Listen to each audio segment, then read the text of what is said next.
9시 기도에 오신 여러분을 환영하고 축복합니다. 제가 지난해는 월요일에 선교 사역을 위한 기도회를 담당했는데요. 9월부터는 새롭게 바뀐 9시 기도회, 이번 한 주 동안 제가 9시 기도회를 인도합니다. 새롭게 바뀐 9시 기도회 첫 기도회를 이제 인도하게 되면서 마음에 좀 부담도 있지만 하나님께서 오늘 저에게 주신 이 말씀을 함께 나누면서 우리 9시 기도회 가운데 풍성한 은혜가 넘쳐날 줄 믿습니다. 9시 기도회 이번 한 주 동안 저는 미시오 데이, 하나님의 선교라는 이 개념을 먼저 좀 말씀드리고자 합니다. 이게 개념이 선교학교를 들으신 분들은 쉽게 와닿는데 아닌 분들은 하나님의 선교? 교회의 선교는 들어봤는데 하나님의 선교는 뭐지라고 궁금해하실 것 같아서 먼저 잠깐 하나님의 선교라는 개념을 먼저 설명드린 후에 우리 9시 기도회를 이어가고자 합니다. 그래서 먼저 강의 장소를 좀 옮겨서 우리 강의 장소를 좀 오늘 기도하는 장소를 좀 옮겨서 제가 먼저 그곳에서 설명한 후에 다시 이곳에서 하나님의 말씀을 나누고자 합니다. 우리 그곳으로 먼저 이동하겠습니다. 하나님의 선교 미시오 데이, 조금 생소한 개념일 수도 있습니다. 선교학교를 들으신 분들은 조금 하나님의 선교, 이 미시오 데이라는 말이 익숙할 텐데요.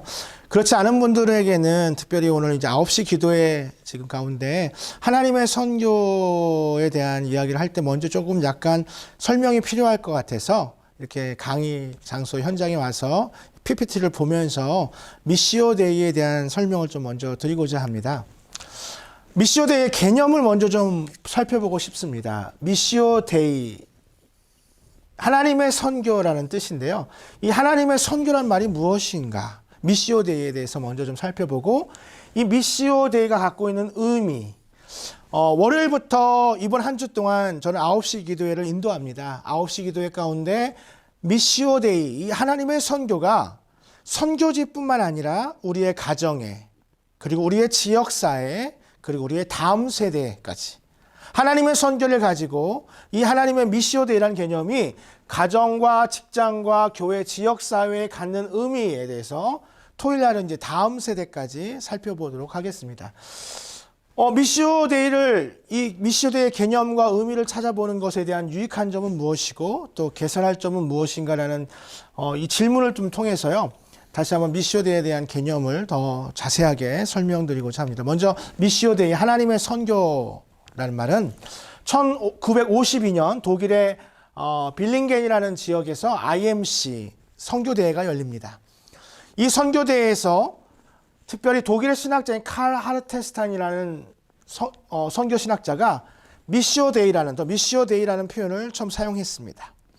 물론 하나님의 선교라는 말은 그 전에 영국의 선교사님들 사이에서도 하나님의 선교라는 말이 있었지만 가장 이 1952년 독일의 빌링겐 지역의 IMC에서 이 문제를 가장 자세하고 진지하게 미시오 데이라는 개념을 이야기했고 특별히 칼 하르테스탄이 이 미시오 데이라는 말을 통해서 선교는 인간의 활동, 조직이 아니라는 겁니다. 교회가 선교를 감당하는 것이 아니라 선교 단체가 하나님의 선교를 담당하는 것이 아니라 하나님 자신이, 하나님 스스로 쉬지 않고 선교하시는 하나님, 쉬지 않고 보내시는, 이 세상 가운데 예수님을 보내셨던 것처럼 우리를 보내시는 그 하나님이 삼위일체 하나님 자신이 바로 선교의 시작이요 선교를 완성하시는 분이라는 것이 바로 이 미시오 데이, 하나님의 선교에 대한 아주 중요한 원리입니다. 그래서 회심자를, 복음을 전하여 회심자를 많이 만드는 것, 교회를 많이 개척하는 것, 낙후된 문명을 발전시키는 것, 교육, 의료 사업 등 다양한 사업 등을 통하여 우리 이제 선교학교 시간에 이런 것들도 많이 다루는데요. 선교라고 하는 큰 넓이의 선교를 실시하고 있는 이런 것들이 선교가 아니라 바로 하나님의 선교에 참여하는 것. 주체는 바로 하나님이십니다.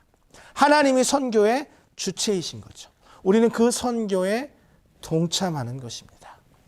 이것이 하나님의 선교, 특별히 1952년 독일의 빌링겐 대회에서 있었던 중요한 하나의 이슈였고, 지금도 우리는 이 하나님의 선교, 바로 이 미시오 데이에 대해서 중요하게 다뤄보고자 합니다. 초대교회를 이제 선교 이야기하다 보면 사도행전에 나타난 초대교회를 이야기하지 않을 수 없잖아요. 초대교회에 나타난 단 하나의 의제가 있었다면 무엇일까요? 바로 선교입니다. 떡을 떼기도 하고 날마다 성전에 모였고 물건을 서로 통용하고 가난한 자를 구제하는 수많은 일들, 그러나 그 일들 가운데 단 하나의 의제는 바로 선교였고, 사도들은 예수님의 방식대로 그분의 사역을 계승할 것으로 기대되었다. 그들에게는 다른 선택, 선교 외에 다른 선택은 없었다는 것입니다. 미시오 데이, 초대교회가 갖고 있었던 단 하나의 의제, 선교. 그 선교를 통하여 선교의 현장이나 선교지, 그리고 선교사님들. 그래서 제가 선교학교 할 때 늘 하는 말이 있습니다.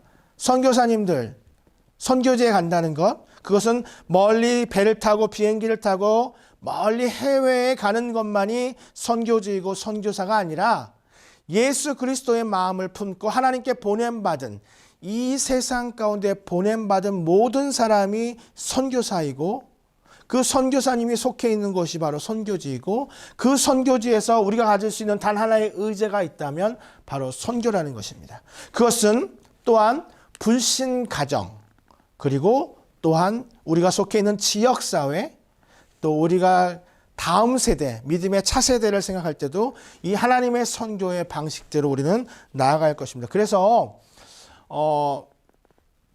오늘 이제 선교에 대한 개념을 좀 살펴보았고요.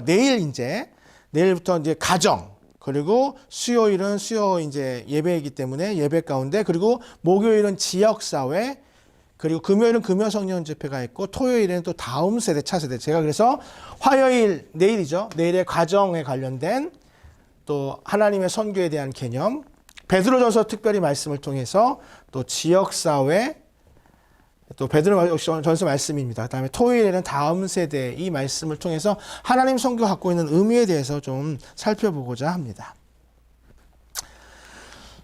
하나님 미시오 데이, 하나님의 선교에 우리가 동참한다라고 하면, 그러면 이런 마음을 품는 분들이 있어요. 어떤 마음이냐면, 그럼 하나님이 다 하시는가? 그러면 우리는 할 게 없네? 우리가 하나님의 선교에 동참한다면 하나님이 다 하시는 거니까. 그래서 사실은 이 미시오 데이라는 개념이 선교학에서 중요하게 다뤄지면서 많은 또 선교학자들 가운데, 특히 호켄다이크라고 하는 선교학자도 그랬지만 교회의 역할을 좀 감소시키는 경향이 있어요. 제가 그냥 한번 퍼센트를 하나님이 미시오 데이, 하나님이 선교하시면 하나님이 48%, 교회가 한 34%, 우리가 한 18%, 요 정도로 어떤 하나님의 역사를 이렇게 비율적으로 나누자. 이것이 하나님의 선교이다. 아니면 하나님이 다 하시니까 우리는 그냥 동참만 하면 된다. 라는 개념으로 미시오 데이를 이해하는 것이 아닙니다. 하나님께서 시작하시고 완성하실 그 선교 가운데 우리가 동참한다는 것은 우리가 갖고 있는 모든 의제 가운데, 우리가 하는 모든 활동 가운데 우리는 선교를 깊이 생각하고 나아가야 한다는 것이지, 하나님이 다 하시니까. 그래서 호켄다이크가 교회의 역할을 굉장히 감소시켰어요. 심지어 약간은 더 멀리 나가서 어디까지 나갔냐면, 교회가 선교를 하지 않는 교회, 선교에 전혀 관심 없는 교회는 없어져도 된다. 교회의 한 선교가 교회의 한 여러 활동 중에 하나이다. 이건 잘못된 것입니다. 교회가 갖고 있는 여러 의제 중에서 초대교회가 그랬던 것처럼 교회는 선교하는 곳입니다. 그러나 그 교회의 선교가 하나님께서 교회를 사용하심에 있어서 교회의 역할을 감소시키면서 하나님의 선교를 강조하는 것은 잘못된 것입니다. 하나님의 보내심, 스티븐 닐 선교학자는 미션스, 아까 말했던 우리가 하는 모든 활동들을 말합니다. 교회를 세우고 회심자를 만들고 그 다음에 여러 구제사역과 지역사회를 위한 섬김의 시대는 끝이 났고, 미션, 하나님의 선교, 시대가 시작되었다. 이 말을 좀 깊이 묵상하면서 우리 미시오데이 하나님의 선교가 우리의 가정 가운데, 우리의 지역사회 가운데, 우리의 자녀, 다음 세대 가운데 어떻게 하나님의 선교를 우리가 이해하고 또 적용해야 할지 우리 구체적으로 베드로전서의 말씀을 통해서 짚어보면서 우리 다시 한번 9시 기도에 이번 한 주 동안 미시오데이라는 이 개념을 분명하게 이해하고 베드로전서를 통해서 다시 한번 우리 하나님의 말씀 속으로 들어가도록 하겠습니다. 네, 하나님의 선교라는 개념이 조금 이제 좀 이해가 되시나요? 이 조금 더 자세하게 설명하기 위해서 PPT를 준비하면서 강의를 좀 준비했고요. 오늘은 이제 사실 이번 한 주 동안 저희는 베드로전서 말씀을 통해서 은혜를 좀 나누고자 합니다. 베드로전서는 제가 지난 학기에 이제 그 월요일마다 선교 사역을 위한 기도회 때 저희가 베드로전서를 계속 묵상해 왔는데요. 오늘 이제 베드로전서 가운데 이 하나님의 선교 미시오데이가 우리의 선교지에 또 우리의 가정에 또 우리가 속해 있는 이 지역 사회에 그리고 우리의 다음 세대, 차세대에 임하는 하나님의 선교에 대해서 은혜를 나누면서 베드로전서 오늘 주신 말씀 4장 12절에서 19절 말씀 제가 먼저 읽겠습니다. 사랑하는 자들아 너희를 연단하려고 오는 불시험을 이상한 일 당하는 것 같이 이상히 여기지 말고 오히려 너희가 그리스도의 고난에 참여하는 것으로 즐거워하라. 이는 그의 영광을 나타나실 때 너희로 즐거워하고 기뻐하게 하려 함이라. 너희가 그리스도의 이름으로 치욕을 당하면 복이 있는 자로다. 영광의 영 곧 하나님의 영이 너희 위에 계심이라. 너희 중에 누구든지 살인이나 도둑질이나 악행이나 남의 일을 간섭하는 자로 고난을 받지 말려니와 만일 그리스도인으로 고난을 받으면 부끄러워하지 말고 도리어 그 이름으로 하나님께 영광을 돌리라. 하나님의 집에서 심판을 시작할 때가 되었나니 만일 우리에게 먼저 하면 하나님의 복음을 순종하지 아니하는 자들의 그 마지막은 어떠하며 또 의인이 겨우 구원을 받으면 경건하지 아니한 자의 죄인은 어디에 서리요. 그러므로 하나님의 뜻대로 고난을 받는 자들은 또한 선을 행하는 가운데 그 영혼을 미쁘신 창조주께 의탁할지어다. 오늘 본문은 그리스도인에게 당하는 고난, 아니 더 엄밀히 말하면 선교하는 그리스도인에게 당하는 고난에 대해서 나누고자 합니다. 이것이 선교지, 특별히 선교 활동을 하는 우리 선교사님들과 선교적 사명을 부여받은 우리 모두에게 또한 베드로전서의 주제가 되기도 합니다. 하나님의 개념, 하나님의 선교에 대한 개념을 이렇게 설명하면서 하나님의 선교가 선교지의 가정에 그리고 지역사회 다음 세대에 영향을 미치는데 특별히 선교지는 말할 것이 없습니다. 그런데 그것을 말하면서 고난에 대한 이야기, 베드로전서가 계속해서 말해왔던 정말 중요한 주제이죠. 그 고난에 대해서 이야기하면서 예수 그리스도께서 자신이 고난을 받으셨으며 그 따르는 자들에게 역시 고난을 당할 것이라고 말씀하셨습니다. 하나님께서 예수님을 이 땅에 보내셨습니다. 선교는 보냈다라는 뜻이 있습니다. 미션이라는 이 단어, 선교라는 단어가 바로 보냄을 받은, 즉 하나님께서 예수님을 보내셨던 것처럼 우리를 선교의 현장 가운데 보내셨는데 예수님께서 고난을 당하신 것처럼 우리 또한 고난을 받을 것이라고. 그것을 또한 12절에서 오늘 본문엔 불시험, 불같은 시련, 불같은 고통의 체험으로 번역될 수 있는 12절 말씀으로 시작됩니다. 그런데 13절 말씀에 뭐라고 하냐면 그 고난이 찾아올 때 기뻐하라요. 오히려 즐거워하고 기뻐하라. 그리스도인이 고난에 참여하는 것을 어떻게 기뻐하고 즐거워할 수 있을까요? 왜냐하면 우리에게 찾아올 이 고난은 또한 우리에게 다가올 영광을 이야기하고 있기 때문입니다. 우리 예수님께서 고난받으셨던 것처럼 우리도 고한 고난을 받을 것인데 우리 예수님께서 영광을 받으셨던 것처럼 우리 또한 영광을 받을 것입니다. 예수님께서 십자가에 죽으셨지만 사흘 만에 부활하신 것처럼 우리도 우리의 죄로 인하여 죽었지만 우리 예수님의 은혜로 인하여 우리도 영광 가운데 부활할 것입니다. 그런데 그 영광이 이 고난과 좋게 비교할 수 없다.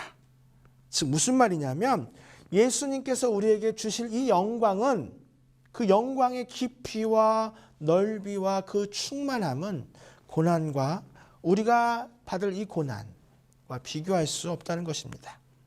그리스도를 부인하면 당시에 베드로 사도가 1세기에 그 초기의 그리스도인들이 예수님을 부인하면 잠깐 낙을 누리고 잠깐 편안해질 수 있고 잠깐 고난을 면할 수 있지만 영광에 참여할 수 없습니다. 그러나 고난을 받고 예수 그리스도를 따르기로 결심하면 고난이 찾아오지만 또한 장차 그것을 참고 견디면 엄청난 영광이 기다리고 있습니다. 우리는 의의 면류관을 받게 됩니다. 또한 그래서 우리는 그 고난 가운데 하나님의 뜻을 깨달아야 합니다. 저는 말씀 마치면서 유재필 목사님께서 쓰신 뿌리 깊은 신앙이라는 책에서 나온 한 이야기를 나누면서 마치고자 합니다. 미 대륙횡단을 철도를 건설한 윌랜드 스탠퍼드라는 사람은 결혼한 지 18년 만에 아들을 낳았습니다. 그때 당시에 스탠퍼드는 44세, 아내는 40세였습니다. 당시로 보면 굉장히 나이가 많은 상태였습니다. 그러니까 결혼한 지 18년 만에 얻은 아들이니까 얼마나 귀하겠어요. 그 아들은 한 몸의 부모의 사랑이 한 몸을 받고 자라던 가운데 아이의 건강이 좀 나빠졌어요. 건강이 좀 좋지 않은 상태에서 그 부모는 이제 아들을 이제 건강을 회복을 찾기 위해서 이제 유럽으로 여행을 떠납니다. 유럽을 떠납니다. 그런데 이탈리아를 여행하던 중에 아들이 장티푸스에 걸려서 16살 만에 죽고 맙니다. 얼마나 슬프겠어요. 18년 만에 얻은 아들이 장티푸스에 걸려서 죽고 마니까. 그래서 너무 상심하고 또 슬픔으로 식음을 전폐하며 비탄에 빠져 있었습니다. 그러던 어느 날 그에게 아들이 꿈속에 나타났어요. 그러면서 이렇게 말하는 거예요. 아빠, 할 일이 많아요. 남을 위해 사세요. 다음 날 잠에서 깬 스탠퍼드는 정신이 번쩍 들어서 그 절망에서 빠져나왔습니다. 그리고 캘리포니아의 아들들이 곧 나의 아들들이다 라는 생각으로 대학을 건립하고 그 아들의 이름을 따서 릴랜드 스탠퍼드 이렇게 주니어 대학교라고 이렇게 명명하였고, 그 대학이 지금의 아주 유명한 명문 대학이죠. 스탠퍼드 대학이 됩니다. 스탠퍼드 중심 건물인 예배당 벽에는 이런 글귀가 새겨져 있다고 합니다. 하나님께서는 고통을 통하여 인간에게 가장 가까이 다가오신다. 또한 고통을 통하여 인간이 하나님께 가장 가까이 다가간다. 때로는 고난 가운데 고통 가운데 어렵지만 우리 끝까지 참고 견디어 우리에게 주신 그 선교적 사명을 완수하시는 우리 귀한 성도님 되시기를 주님의 이름으로 축원합니다. 우리 이 시간 기도하면서 나아가겠습니다. 우리 이 시간 오늘 주신 말씀을 놓고 먼저 기도하도록 하겠습니다. 오늘 주신 말씀 가운데 하나님, 쉬지 않고 선교하시는 하나님이 이 세상으로 우리를 보내시고 특별한 임무를 부여하셨음을 깨닫고 이 세상에서 하나님의 나라를 세우고 복음을 전하게 하소서. 부르심의 소망 가운데 감사와 찬송이 떠나지 않게 하시고 시련과 고난 가운데 시련과 고난이 축복의 기림을 찾고 하나님의 임재를 날마다 경험하며 겸손하게 하나님과 동행하게 하소서. 미로 같은 우리의 삶의 진정한 해결은 주님의 손에 있음을 깨닫고 하늘을 바라보며 믿음으로 옳은 길 가게 하소서. 우리 주신 말씀 놓고 함께 기도하겠습니다. 하나님 아버지, 오늘 주신 말씀을 놓고 기도합니다.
우리 시간에 선교사님들과 선교지를 위해서 기도합니다. 선교사님이 더욱 영혼을 사랑하는 마음으로 힘을 다해 어려운 가운데서 최선을 다하는 선교사님 되게 해주시고, 선교지의 코로나 확장세가 줄어들게 하셔서 일상으로 다시 회복되게 하소서.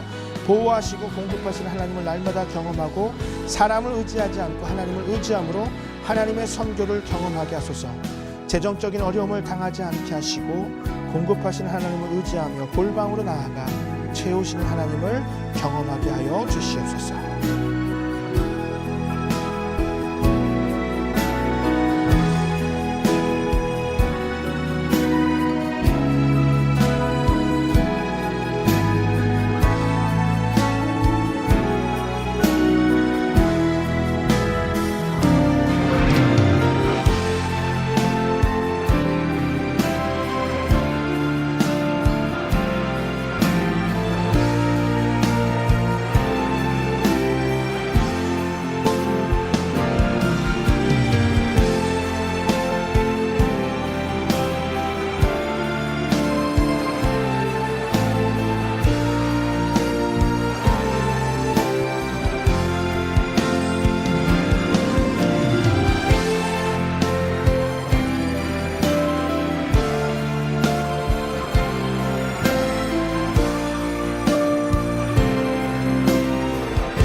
우리 시간에는 개인의 기도 제목을 놓고 기도합니다.